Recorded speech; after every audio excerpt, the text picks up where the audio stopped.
ogum talamoré. Ogum talavodum, ogum talamoré. Talavodum, ogum talamoré. Ogum talavodum, ogum talamoré. Ogum, ogum, feliz onibola, ogum. Ogum, ogum, feliz onibola, ogum. Ogum, ogum, feliz onibola, ogum. Ogum, ogum, feliz onibola, ogum. Talavodum, ogum talamoré. Ogum talavodum, ogum talamoré. Ogum talavodum, ogum talamoré. Ogum talavodum, ogum talamoré. Ogum holobomi, ayo bem fara. Ogum holobomi, ayo bem fara. Ogum holobomi, ayo bem fara. Daí ogum fara, para. Daí o bem fara, para. Daí ogum fara, o bem fara, para. Oniralo ajo, ajo, ajo, ajo, queremos. Ajo, lá não queremos. Olá, mãe, seja bem-vinda. Olá, pai. Tá me Muito vendo obrigada bem? pelo... Tá me ouvindo? Sim. Me ouvindo bem? Tô ouvindo bem, tô vendo e ouvindo bem. Tô só aqui com uma trilha sonora em sua homenagem de abertura. Axé, batuque.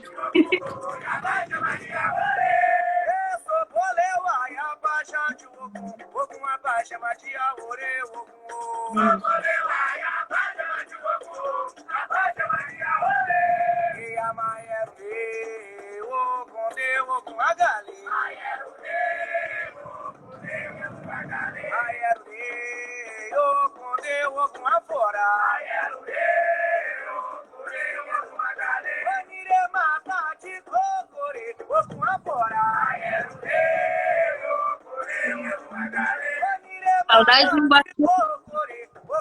Nem me fale, nem me fale.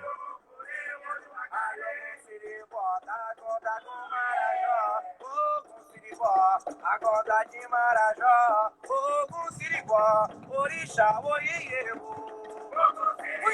acorda com Marajó, ogum siribó, acorda com Marajó, ogum siribó, orixá, oiê, ai, ogum siribó, acorda de Marajó, ogum siribó.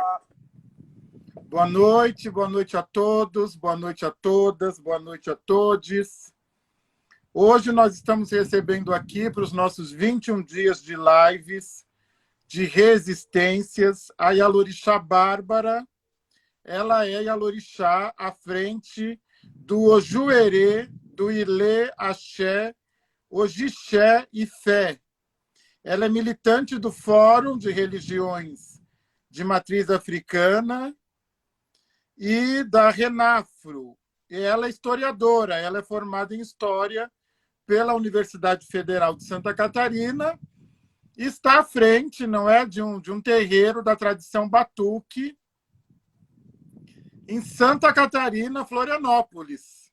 Então a gente vai saber um pouco, né? Porque a gente acha que só existe candomblé, que tudo é candomblé, candomblé é o dono do Brasil.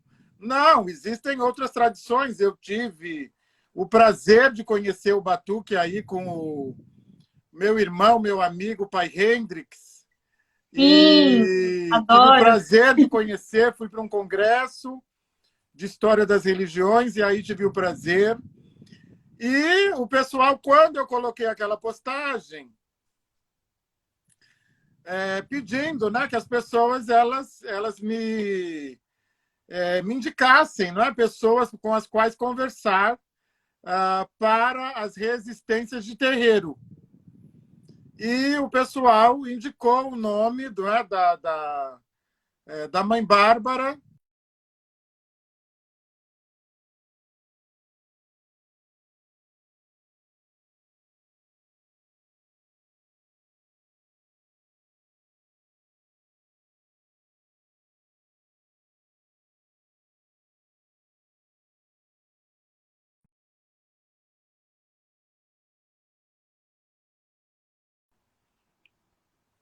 Espera aí, vamos chamar a mãe Bárbara de novo.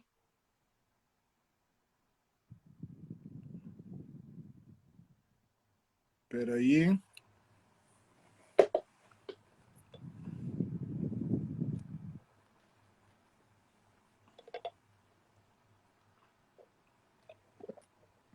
Compartilhem, chamem os irmãos, as irmãs, os pais, as mães. Mãe Bárbara já está voltando.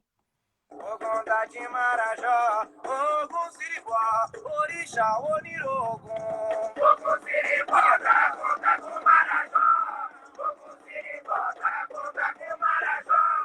Ogum Siriguá, Orixá, Oiê. Cada Ogum parada do Pajema. Orixá, Oiê. Cada Ogum parada do Pajema. Orixá, Oiê. Ogum Aruodô, Ogum Amaco.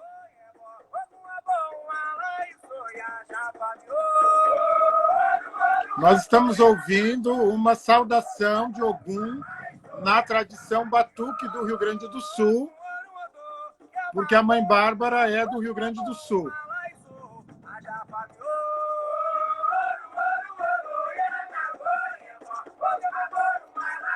Estou mandando o convite para a senhora, mãe. Vê se aparece aí.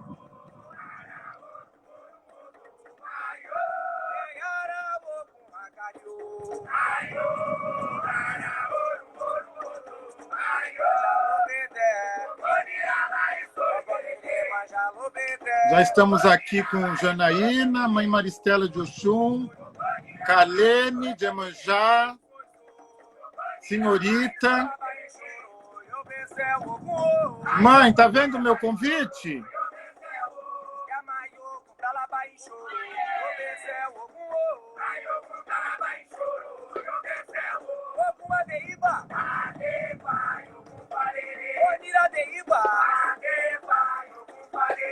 Esperem aí que a mãe já volta, já deve estar resolvendo algum problema de conexão de internet.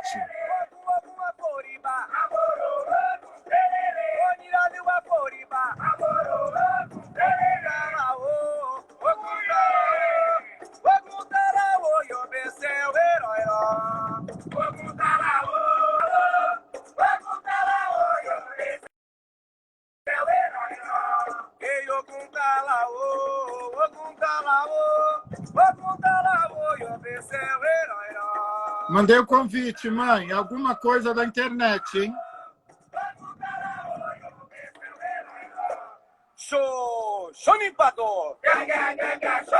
Breno, querido, está aqui conosco. Losana. Manda o convite para mim, mãe.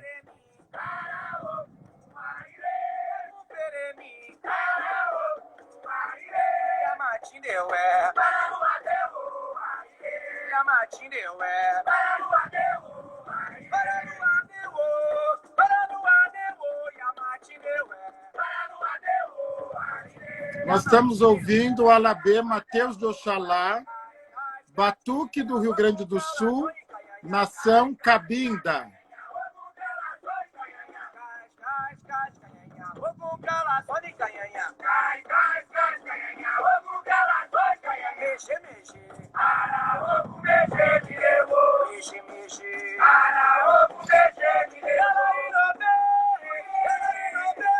Quênia está aqui com a gente.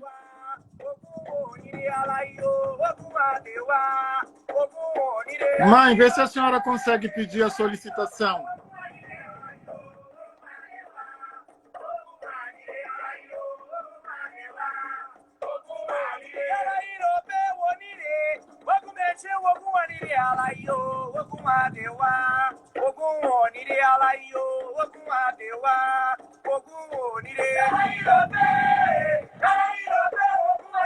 É delicioso, delicioso. Lembra muito a santeria cubana. É o batuque. Batuque do Rio Grande do Sul. É a tradição a qual a Mãe Bárbara está à frente.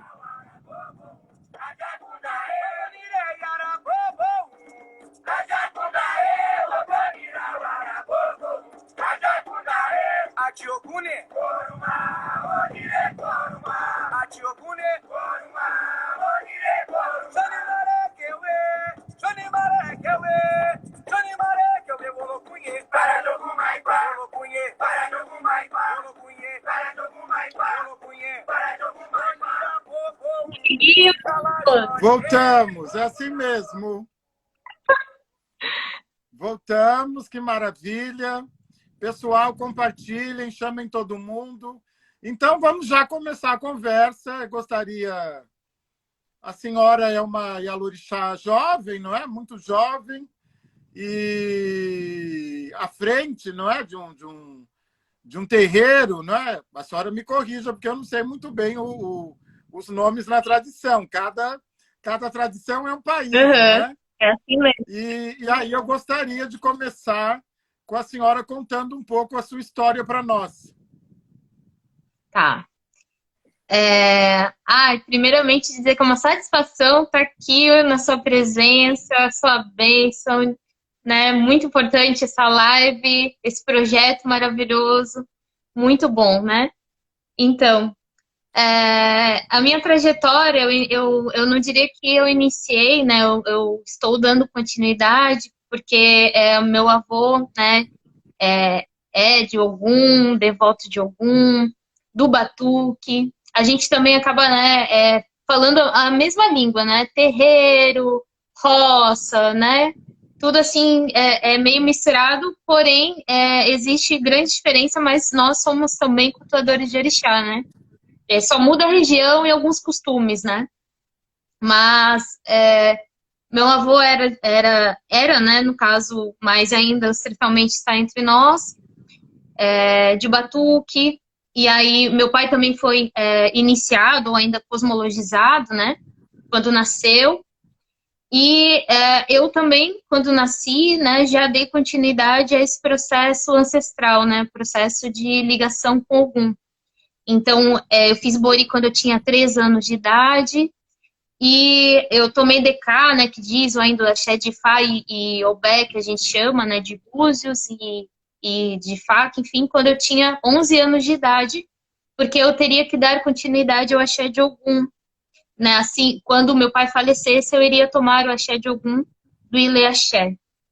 E meu pai faleceu quando eu tinha 14 anos, né, então daí foi muito recente, o que eu ia fazer, 14 anos de idade, mas eu tive que tomar a frente do Axé de Ogum, e a partir daí, né, aprender rapidamente, porque no mesmo ano a minha orixá também faleceu, né, então foi um processo, assim, bem dolorido, mas a gente, né, teve que crescer de alguma forma e, ao mesmo tempo, continuar adolescente, continuar, né, com a vida em si, curtindo a vida de alguma forma.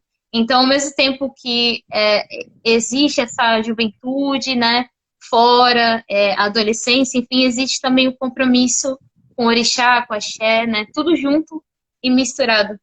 Então, aos 3 anos eu fiz Bori, fui sendo feita normalmente, não ultrapassei nenhuma fase da feitura, porém, todo mundo sabia que um dia eu ia tomar a frente do axé de Ogum no axé, né? Foi fundado em 1992, o axé aqui em Santa Catarina, por um processo de migração, né, do Rio Grande do Sul para cá, né, meus pais são de lá, e a gente veio por causa de uma transferência de trabalho da minha mãe, né, e a gente fundou o axé aqui em Florianópolis, né, de Batu, que veio, né, o Batu que veio de lá, né. Então, você foi uma criança de terreiro, né? Foi sempre uma criança de terreiro. Deixa eu só falar para o pessoal, porque nem todos sabem. O Bori no Batuque, ele já corresponde à nossa iniciação. Uhum. Então, no candomblé, o Bori não é a iniciação, mas no Batuque tem as suas especificidades, não é? Ele tem as suas diferenças, e o Bori no Batuque já é iniciação. Então, você se iniciou com 3 anos de idade, e você foi uma criança de terreiro e depois uma adolescente mãe de santo, né? Quer dizer, uma criança de terreiro e uma adolescente mãe de santo, porque isso já estava previsto, não é? Quer dizer, já tinham avisado que você seria a herdeira. E como é que foi ser uma criança de terreiro? Como é que foi ser uma mãe de santo adolescente, né? Uma adolescente... eu sei que, enfim, né, certamente você teve maturidade para tudo isso, mas, enfim, nós temos as nossas fases, né? Então, Uhum. como é que foi ser uma mulher preta, uma criança preta de terreiro, depois uma menina preta de terreiro? Como é que foi isso? É. Inicialmente, né, esses enfrentamentos, eles vieram até antes, né, de mim, do meu nascimento, assim, porque é importante falar que eu sou fruto de uma relação interracial, né? Então, existem atravessamentos dentro da minha família, né? Essas questões de racismo, enfim, o enfrentamento, tudo isso eu tive que, né, muito nova, começar a entender e dar respostas para isso, né? Ou ainda, né, tentar me defender de alguma forma. Então, dentro do terreiro, também teve esse processo, né? De eu entender o mundo, ser uma criança de terreiro, e existindo esses atravessamentos, né? Porque a gente imagina Rio Grande do Sul, posteriormente Florianópolis, né? Como é ser terreiro em Florianópolis, né? É uma região extremamente embranquecida, né? No sentido não só de terem pessoas brancas, mas também de embranquecimento da população negra, né? No sentido de negação, de dizer que nós não existimos, né? E esses atravessamentos, eles vão para dentro do terreiro, né? Até hoje eu estava assistindo estava ali pesquisando a sua postagem sobre o orixá ser preto, né? Sobre o orixá vir do imaginário africano, e é uma guerra, né? É uma guerra a gente falar sobre isso, ainda mais com esses processos de orixá não tem cor. E é um discurso que, tipo, a religião não tem cor, tá tudo bem, né? É tudo tranquilo, mas a gente olha também o processo desse imaginário, dessa ideologia. Então, muito cedo, eu comecei a perceber certas coisas dentro da família de Axé, que existia uma certa negação das questões negro-africanas, né? Até mesmo do enfrentamento do meu pai com a casa, né? De ele ser o fundador junto com a minha mãe, mas ele ser o fundador, ele ser um grande Ogã, né, reconhecido, enfim, e aquele processo de vinda das pessoas, né, a procura do batuque, né, em si. E ser mulher preta, né? Ser mulher preta numa periferia, né? Onde o funk veio, né? Veio outras questões, né? Florianópolis não está dividida do mundo do Brasil todo, né? No sentido assim que aqui parece ser uma cidade turística, parece ser uma cidade do surf, mas existe periferia, existe gente preta, né? Existe terreiros, muitos terreiros até que também tem outras manifestações como o Molopoca, é um bando de Molopô, Almas em Angola, o Batuque, o Candomblé, né? Então, nós existimos, assim, de alguma forma aqui. E foi muito complexo, é ainda muito complexo, né? Porque os terreiros, eles têm essa questão do racismo muito impregnado dentro, né? Dentro. A questão racial, assim, com a questão ainda do sincretismo, que a gente sabe que já passou, foi uma época de resistência, mas hoje em dia a gente não precisa mais, né? Hoje em dia a gente tem como ir resgatar os nossos antepassados e mostrar nossa cultura de alguma forma, enfim, né? E a gente, né, sendo adolescente, a gente quer ir sambar, a gente quer ir dançar, né? Acaba a Umbanda, acaba o Batuque, a gente quer ir para um show. Aqui tem, por exemplo, Florianópolis, né? Eu nunca fui porque o aniversário de algum aniversário do Axé. Eu ficava assim, ó, eu não acredito que eu não vou, né? Vários namoros e tal, porque eu não gosto muito de colocar a culpa no arquétipo, né? Mas eu sou bem filha de algum, todo mundo sabe. Então a gente namora mesmo, a gente curte. E os olhares para nós que somos sacerdotisas, né? Principalmente as sacerdotisas, é um olhar de canonização, né?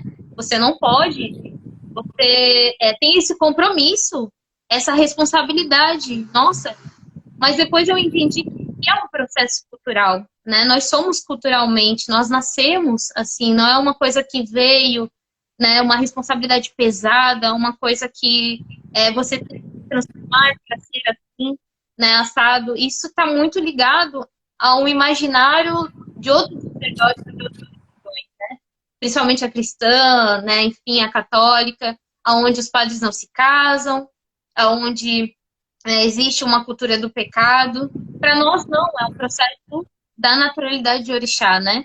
Então, isso foi se construindo, mas existe esse sofrimento, né? De, nossa, você é uma orixá no samba?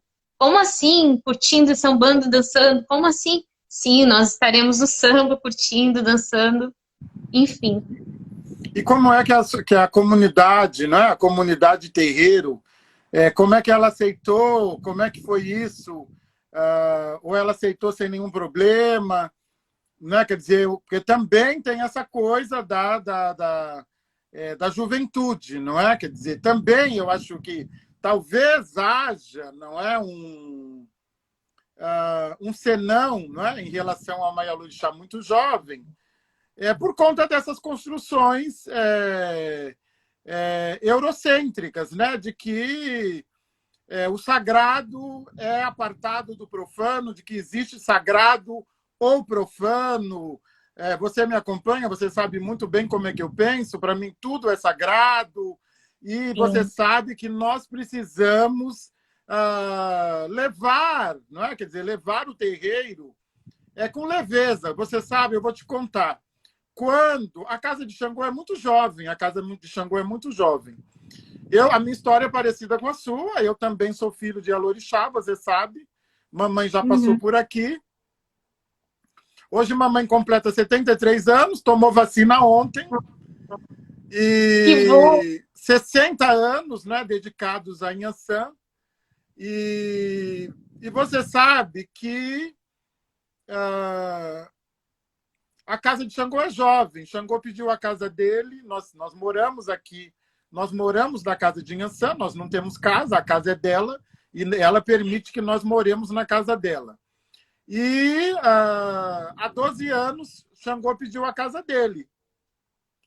E, como você sabe, nós não contestamos o privilégio, não é, de atender os desejos de orixá, quer dizer, o que ele coloca em nosso caminho. E aí eu comecei essa empreitada, não é, junto a Xangô, e hoje estou à frente da casa de Xangô, aqui com mamãe na casa de Inhaçã, e à frente da casa de Xangô.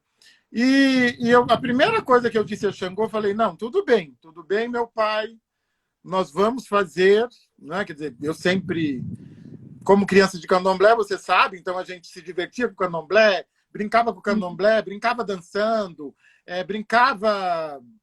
Imitando, exato, você sabe, como criança de candomblé. A primeira coisa que eu falei, olha, nós vamos ter um terreiro, eu estarei à frente eu lhe honrarei, Xangô, eu lhe honrarei. Não é? Com toda satisfação, não é? Com todo fervor. Só que é o seguinte, esse lugar não será pesado, nem para mim, nem para ninguém.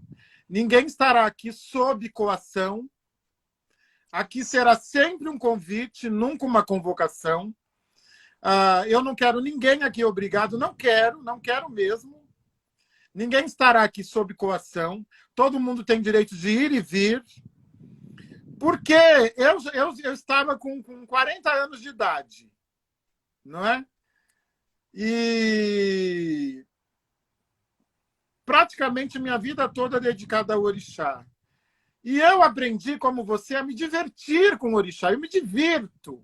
É um lugar prazeroso, entendeu? Para mim, é um prazer estar aqui ouvindo a senhora, ouvindo uma jovem Yalorixá. Falo jovem, mas sem nenhum demérito, mas é para valorizar a juventude. Então é isso, nós precisamos, né? Precisamos, porque o que há de pesado não é nosso. E aí a pergunta é nesse sentido, né? Como é que a comunidade aceitou bem a sua juventude? Isso já estava resolvido, né? Com os orixás e com os ancestrais. Como é que foi isso, mãe? Foi algumas pessoas, né? Foi meio pesado, outras não, assim. Com o falecimento do meu pai, eu tive uma filha dele, né? Que veio ser a minha primeira filha. E ela falou, bom, é, eu sou, né, herança de Ogum, ela é filha de Ogum, e ela veio ser a minha filha, assim, um ano depois do luto, né? A gente espera um ano depois do luto, com a casa fechada, enfim, para entender o processo ancestral de permanência, né? Porque não vai embora. Então, meu pai é Baba Egum aqui, ele reina, e a gente respeitou esse processo de ancestrais dele, para que depois abrisse novamente para Orixá. E quando abriu, ela pediu para que ela fosse, né, desse continuidade ao axé de Ogum. Então, aquilo foi, né, um presente assustador, mas eu agi com naturalidade e aí a gente fez as coisas dela, ela está aqui até hoje, assim, é uma amizade incrível, né, na minha vida. Ela também jovem, as duas, né? Olha, vamos aprender uma com a outra. A gente está aqui para aprender e fomos aprendendo, né? Enfim. Mas as pessoas, os comentários, né? Nossa, tu tão jovem ou ainda ligando aquelas questões da roupa, né? Mulher e roupa, sempre essas questões de gênero, né? Premiando, nossa, você vai passar por aqui assim? Eu falo, vou passar aqui. E aí eu até ganhei a alcunha de neguinha metida, né? Porque a gente vai acaba sendo neguinha metida. Então, a gente acaba fazendo enfrentamento, a gente tem que, né, usar nossa força de várias formas. Mas existiu uma certa resistência, sim, por exemplo, você não é seu pai, ou ainda, né, como é que você vai tocar a sua casa assim, né, curtindo desse jeito? Como é que você vai fazer tão jovem, com tanta responsabilidade? E eu fazia assim, essa cara, tipo, mas porque as pessoas falam, eu às vezes não respondo, né? Eu fico só olhando. Eu fico, o que a pessoa tá falando de responsabilidade, né? Sendo que é um processo tão natural de você ver, né? O senhor também viu a sua mãe fazendo, minha mãe também é de Yansan, então elas são porretas, né? Elas são aquela coisa. E exatamente por isso que a gente vai levando a vida em Axé também de uma outra forma, né? Porque elas têm uma outra forma de lidar ali com as coisas. Mas, enfim. E comigo eu também comecei a entender o processo de uma outra forma, né? Que é uma coisa que vem no sangue, não é só, vem no sangue, mas é uma coisa, orixá é felicidade, né? E Bede nos ensina que a gente precisa de felicidade, né, para viver a vida. Felicidade é passar a morte. Quanto mais filhos nós tivermos, né, biológicos, enfim, a nossa casa cheia, com festa, melhor é em Orixá. Então, estudando, lendo, conversando com a minha Iá, entendendo meu pai, que são pessoas que se focaram por orixalidade, a gente consegue, né? Porque nesse mundo de terreiro, existem pessoas também que estão no terreiro, mas têm uma outra visão, né? E que daí olham de uma forma que não é. Então, a gente espia, a gente escuta e filtra, né? É uma forma também de resistir e existir, independente do que colocam por aí, né? E como foi? Você vai nesse meio tempo, né? Nesse meio de atividades, né? Quer dizer, porque não é fácil, né? Também não vamos romantizar. A gente Isso. ama, né? Nós amamos, nós fazemos com toda dignidade, com todo compromisso, mas eu tenho dito, também não vou romantizar, não vou É romantizar. verdade. É. Não é alguma coisa fácil, né? E nesse meio tempo, você vai para a faculdade de História, é isso? Isso. Uhum. Como é que foi isso? Como é que foi essa escolha? Como é que foi faculdade com terreiro, né? Lidando com os problemas dos filhos de santo? Como é que foi isso? É, na verdade, assim, eu nunca gostei da aula de história, né? Que os professores eram extremamente xaropes, chatos, essa é a verdade. Porque eu sempre fui uma criança muito ativa, né? Uma criança de terreiro, uma pessoa muito ativa, querendo para lá e para cá. Eu gostava muito, era de física e tal, porque a gente fazia as coisas ali, e aí já saía com cálculo, já saía, né? E aí teve um professor, né, que ele fez um mapa e contou a história e eu fiquei assim, chocada com aquilo e tal. E aí eu comecei a me imaginar um monte de coisa, né? E aí, uma das coisas que eu queria saber na época era dos meus antepassados, né? Dos nossos, no caso. Quem era o meu pai, quem era o meu avô, da onde a gente veio, né? Porque essa história houve um apagamento nacional dela e a gente não sabe, né? Todo mundo fala sobre o dia da consciência negra, enfim e tal. Mas eu falo, pois é, você consegue comemorar o dia, sei lá, da independência, não sei, de Itália, sabe? Hoje em dia tem as independências dos países africanos, mas a gente não consegue saber o dia, tipo, o dia de cada país na qual nós especificamente. Então, a gente não sabe de que país exatamente nós viemos, né? A gente faz uma comemoração de África de um todo. E aí isso começou a me encasquetar, e aí eu fui para a faculdade. Só que o currículo, né, ainda da faculdade não se propõe em nenhum momento a ser afrocentrado, a gente sabe disso, né? É bastante eurocêntrico. Então lá eu praticamente, e agora que está começando as discussões, né? E, enfim, porque existe o processo das cotas e os estudantes negros e indígenas colocaram a sua marca, né? E aí veio a obrigação, por exemplo, da história. A história da África já existia, mas agora tem a obrigação da história indígena. E aí aquele currículo eu não via em história moderna, por exemplo, passar por África, né? História medieval passar por África, né? Passava de outra forma. A antiguidade passou pelo Egito, mas quem são os egípcios, né? Tipo, e no final eu consegui sentar com meus professores, dialogar de uma outra forma, para que eu pudesse fazer o meu trabalho. E o meu trabalho, ele foi voltado, né, a tese em si, foi para a ancestralidade. Eu escrevi sobre meu pai, sobre o processo filosófico, sobre a memória, sobre a importância, né, da memória e história para os terreiros. Então, aí que eu consegui fazer esse trabalho, que eu vi que era possível, né, um currículo transformado, uma história com a epistemologia afrocentrada, né? E fora o professor Jairo, né, que o senhor deve conhecer, né, Baba Hendricks, o senhor mesmo, várias influências, né, de leituras fizeram com que eu ficasse ali resistindo também, ok, né? Vamos existir a esse espaço e existir com essas coisas apitando aqui na cabeça e ao mesmo tempo fazendo o que eles querem, né? Então, foi mais ou menos assim. Hoje você está dedicada ao terreiro. Hoje, como é que é a sua vida? Quer dizer, hoje vamos pensar antes da quarentena, não é? Como é que era a sua rotina? Certo. Eu sou professora numa ONG, né?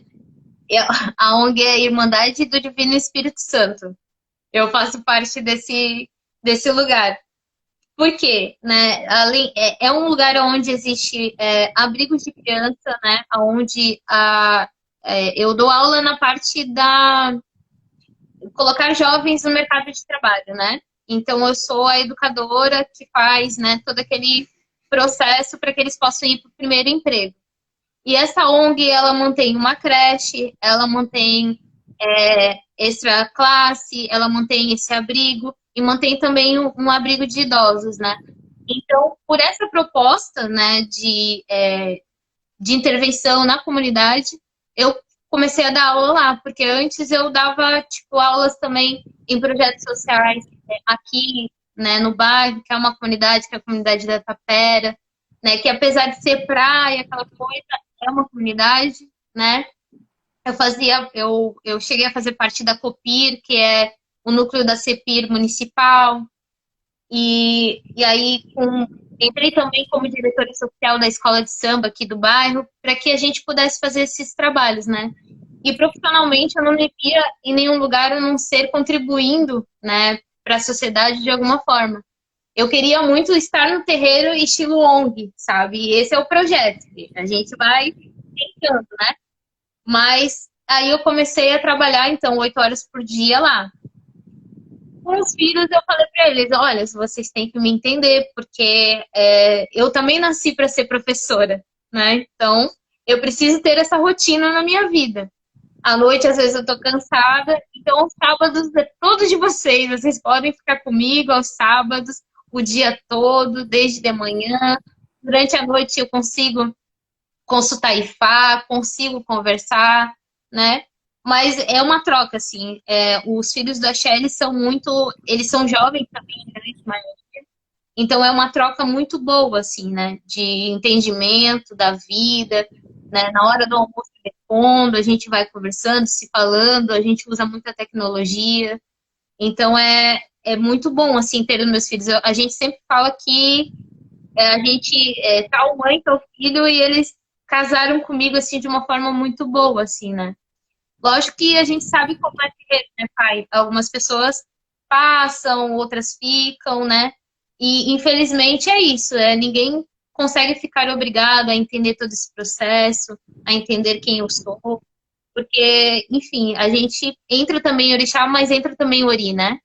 E Ori, a nossa liberdade, a gente tem que, às vezes, respeitar o outro e ser respeitado também de alguma forma. Sim, sim. Eu acho que a gente precisa lidar com leveza com essas passagens. Não é alguma coisa fácil, a gente tem de treinar. Mas a gente tem que lidar com leveza, porque também eu não posso ficar transformando esse lugar, né, sobretudo para nós, não é, mãe? Nós, Uhum. babalorixás e alorixás, num lugar de sofrimento. Então, a gente precisa lidar com leveza com essas passagens, não é? Quer dizer, é natural, as pessoas têm expectativas em relação a nós pretos. As expectativas são maiores, porque são expectativas racistas, e as pessoas sempre querem nos colocar num lugar servil Isso, e num perfeito. lugar que a gente vai ter a capacidade de substituir a carência do pai biológico, da mãe biológica, do amante, da amante, do namorado, sabe? Eu nesses anos todos, eu vi isso acontecendo com uma mãe. E nesses anos eu sinto comigo, quer dizer, o quanto. Eu tenho falado muito isso, você já deve ter me ouvido falar, não é? Quer dizer que há muito rigor em relação ao terreiro, rigor e um grau de exigência intenso, porque eles tratam o terreiro, o corpo negro, do mesmo modo que tratam o corpo negro. Então, as mesmas exigências sociais, expectativas que as pessoas têm sobre o corpo negro, elas têm também sobre o terreiro. Então, a gente precisa entender isso e a gente precisa lidar com leveza, não é? É muito importante, não é, que a senhora diga, vejam, ela é uma jovem alorixá, ela tem uma carreira, não é? Quer dizer, porque as pessoas elas não sabem sobre nós. Por isso que eu criei esse espaço. Muito bom. Que elas acham que nós não temos família, que nós não pagamos impostos, que nós não namoramos, que nós não amamos, que não precisamos ser amados, que não precisamos nos divertir, que a gente é Jesus pregado na cruz. Sim. Entendeu? Então elas transferem, né, uma noção de sacralidade que não pertence ao terreiro, não é? Quer dizer, foi o que a senhora disse, quer dizer, nós temos IBG, né? Quer dizer, a alegria afasta a morte, a alegria afasta a doença, a felicidade, não é? Afasta o infortúnio. Nós somos pessoas, né? Nós somos existências. Então, estou muito feliz. Eu preciso perguntar às pessoas, já me mandaram até o WhatsApp, porque eu desativei eu desativei os comentários para vê-la. Uhum. Eu preciso perguntar, mas eu tenho 53 anos, então não é indelicadeza. A sua idade, as pessoas estão perguntando a sua idade. Massa. Não tem problema. Eu tenho pra mim, né, assim, aí fica as dicas, né? Que é sempre muito bom, assim, o tempo passar e a gente começar a percebê-lo de alguma forma feliz também, né? Porque eu vejo que as pessoas vão ficando mais velhas, elas vão ficando assim, nossa, mas o quanto é bom a gente viver, né? O quanto é bom estar vivo, né? Ainda mais por agora que a gente passou por Covid, minha família também pegou, eu peguei, foi devastador. Então eu agradeço muito, sabe? A cada idade, a cada ano, enfim. Mas eu tenho 30 anos, eu estou na transição da juventude para a vida adulta. Então já estou começando a sair da juventude. Segundo, né, as políticas públicas, aí eu já não sou mais jovem, né? Não posso mais estar nesse espaço de fala. Daqui a pouquinho, em junho. Olha, mas Mas ninguém diz, hein? Ninguém diz. Pode mentir, mente a idade. Eu minto a idade, eu minto. Não, eu menti a idade. Eu vou falar a verdade para a senhora. Eu menti a idade até os 50 anos. Eu tive 30, depois eu tive 36, assim, ficava vários anos. Vários anos com 30, vários anos com 36. Aí eu cheguei nos 50. Aí nos 50 me deu um estalo. Eu falei, opa, agora é hora de eu dar carteirada. Eu tenho meio século. Eu tenho e a meio pessoa século. fala, não parece. Eu tenho meio século de vida. Cale a sua boca. Quem é você? Aí eu comecei. Até minha mãe brinca comigo, você sabe, mãe Tinhansã, como é que ela fazia questão de falar a minha idade real, quando eu dizia que tinha 30, depois quando eu dizia que tinha 36, que eu pulei dos 30 por 36 e dos 36 por 50. E aí, quando chegou nos 50, eu comecei a, sabe, me orgulhar. Acho que também eu tinha uma atitude bastante colonizada, não é? Em relação à velhice, né? Quer dizer, a gente sabe, tem muito preconceito e tal. Mas aí eu comecei a me orgulhar mesmo. Foi uma coisa que eu resolvi. Deixa eu falar, que delícia essa conversa, e que conversa deliciosa. Espero que a gente possa estar presencialmente junto em breve. E aí, mãe, tem o seu trabalho também, não é? Quer dizer, a senhora coloca 48 horas dentro de 24. A senhora é militante do Fórum de Religiões de Matriz Africana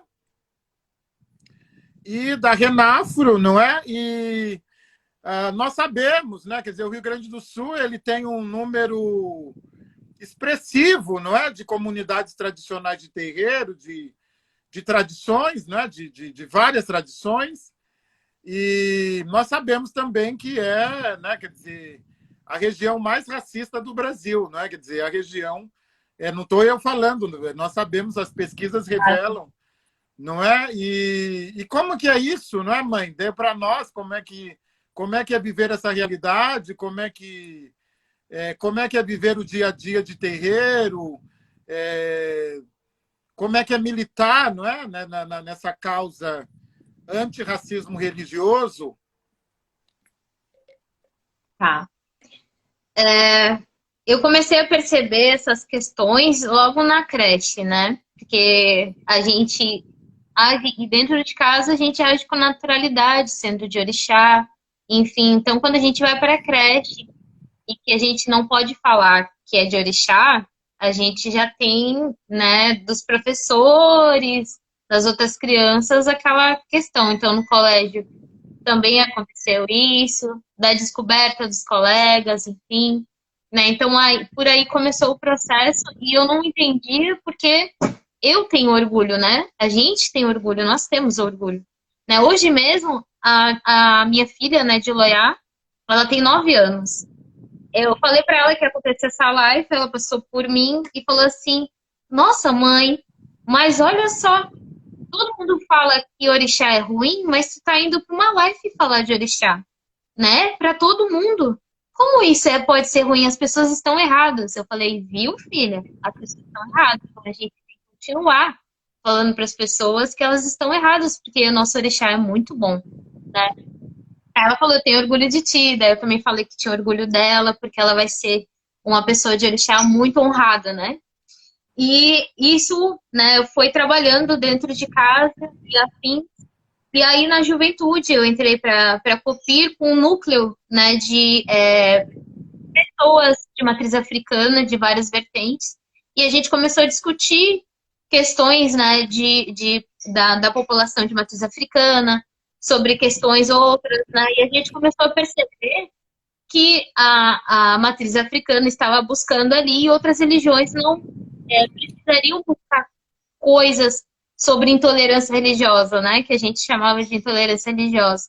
Até que surgiu que é racismo. Isso aí é diferente de outras manifestações religiosas.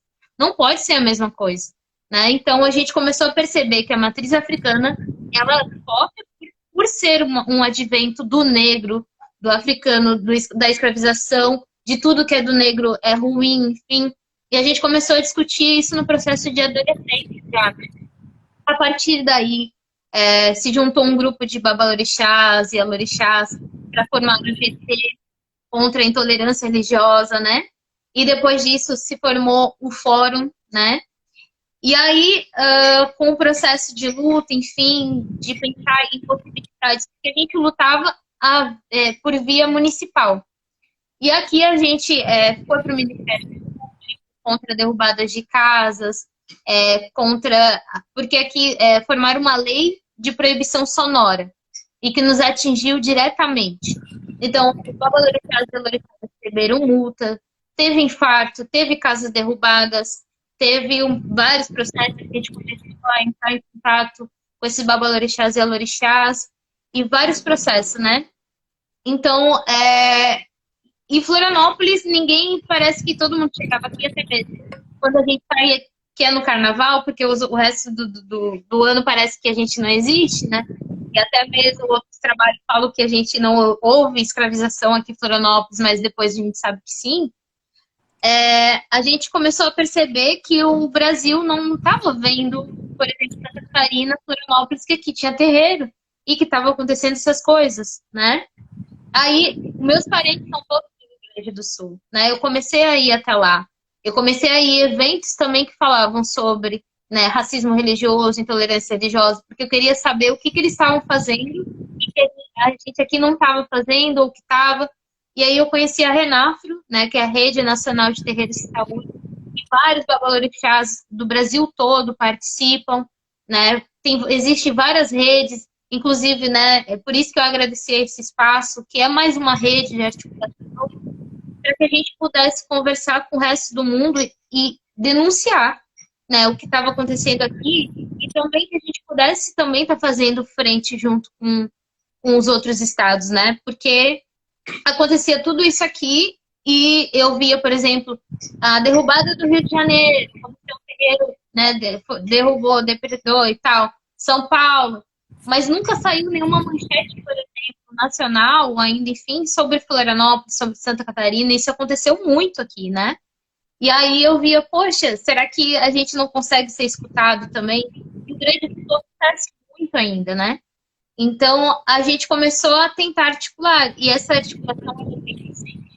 Mas a gente está conseguindo se lançar, né? Porque aqui o racismo religioso vem junto com o racismo estrutural, né? Com o racismo dos corpos negros, assim, de uma forma bem violenta. Então, existe até uma lei, né, que faz isso e que nos engloba a bares e restaurantes. Então, faz com que a gente seja silenciado, nossas casas, enfim, né? E aí, com o advento de eu participar dessas coisas, né? Porque começou a dizer que a gente precisava fazer isolamento acústico, coisa que não é nosso, né? Ou ainda a gente tinha que pagar alvará, eu também fiquei assim, ou a gente tinha que, enfim. Eu falei, não vamos fazer e eu quero ser presa, vamos esperar, né? E aí a polícia, a gente começou a falar com o batalhão de polícia através desses órgãos e tal, a polícia vinha, batia aqui, mandava parar o som, enfim.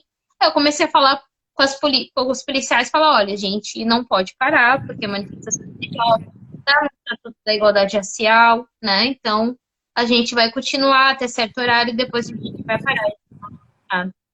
E aí começou, e aí eu falei, agora eu quero ser presa, agora, né, agora eu quero ser presa porque eu quero ver o bafo acontecer. Mas a gente começou a dialogar, né? Mas os vizinhos, a maioria são evangélicos, assim, né? Tem evangélicos bons, assim, que a gente conversa, que a gente dialoga, né? Mas tem outros que a gente estava fazendo uma gira de Exu, né? De Catis, que vai, que ferve, acontece. E aí jogaram uma pedra, né? Jogam pedras, assim. Poderia ter atingido uma criança, né? Aqui tem cadeirantes, né? Que frequentam, tem criança.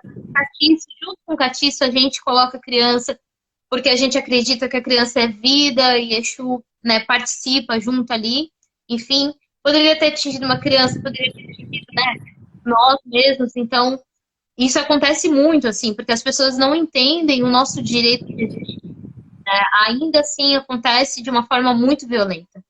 Então, isso precisa ser falado de alguma forma, porque existe e o enfrentamento, eu acredito que olhando, né, de modo até mesmo como os negros de outras cidades se colocam com empoderamento, é diferente. Né? A gente sofre um apagamento também dentro dos nossos corpos, né? De se perceber enquanto identidade negra, de se colocar nos espaços, de defender sua raiz. Vários processos, aqueles que eu acho que todo negro passou no Brasil ainda, né?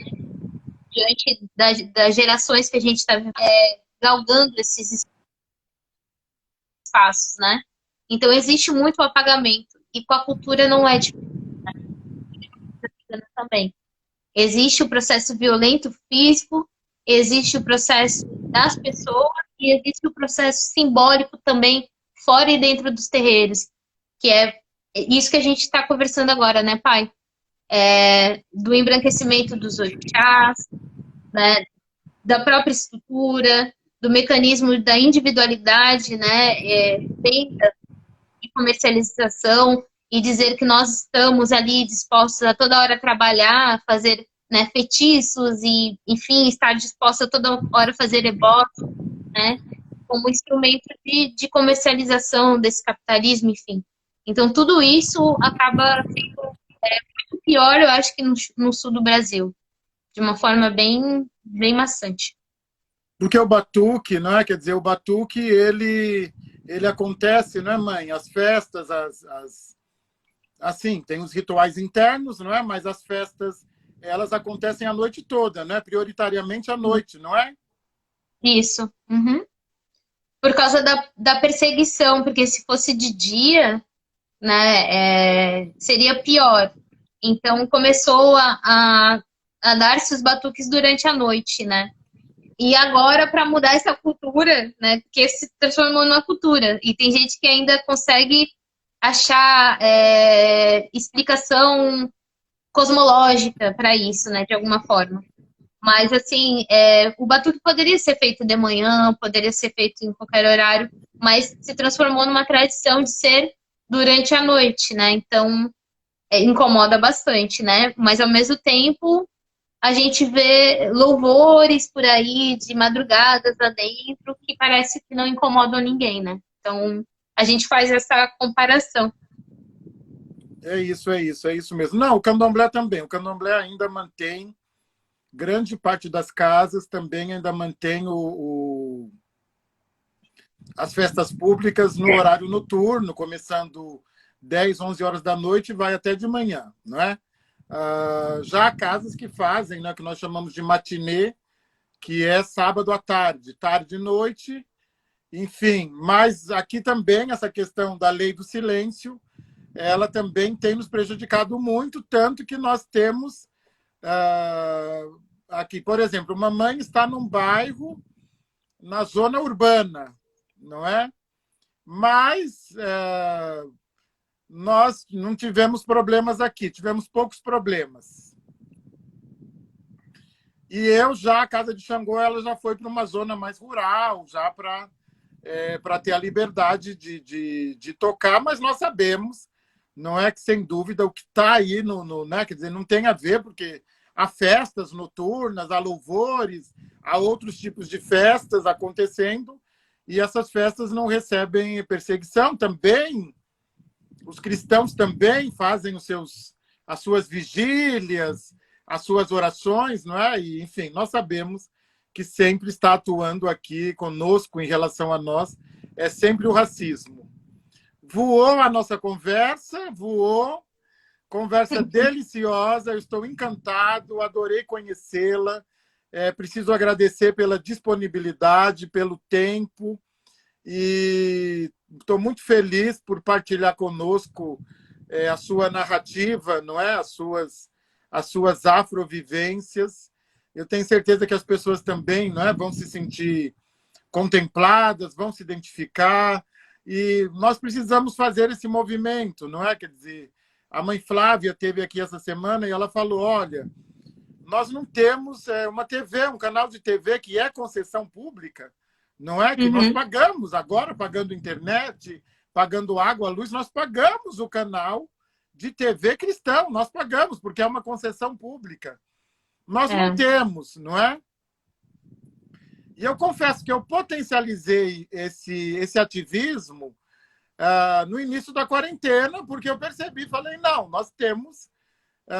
se a internet elegeu, né, quer dizer, um projeto genocida, né, quer dizer, nós podemos dessatanizar, né, a nossa cultura, a nossa crença, nós podemos fazer um marketing positivo e dizer às pessoas, olha, nós somos humanos, nós somos homens, mulheres, meninos, meninas, somos cis, trans, somos homoafetivos, somos pretos, brancos, amarelos, enfim, nós estamos aqui, somos um povo de terreiro, então é fundamental. Agradeço imensamente pela disponibilidade, por estar aqui conosco e pelo seu ativismo também, que, né, nas redes sociais. E dê um abraço apertado na mamãe de Inhaçã. E um abraço, né, quando se encontrar, quando puder, estiver também com os meus irmãos de santo, né? Somos todos irmãos, aí, seus filhos. E também dê um abraço apertado. E eu estou muito feliz por estar aqui, mãe. Também, meu pai também, muito, muito. Quando o senhor me convidou, eu gritava, falando, eu falei, ai. Eu sou bem fã, bem chat.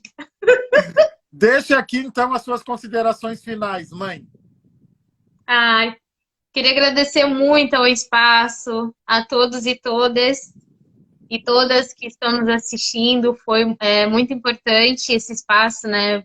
Falei inicialmente, esse axé trocado, que nós possamos cada vez mais nos abraçar e existir, né? Não só resistir, mas existir, porque a gente também merece, né? Muito bom.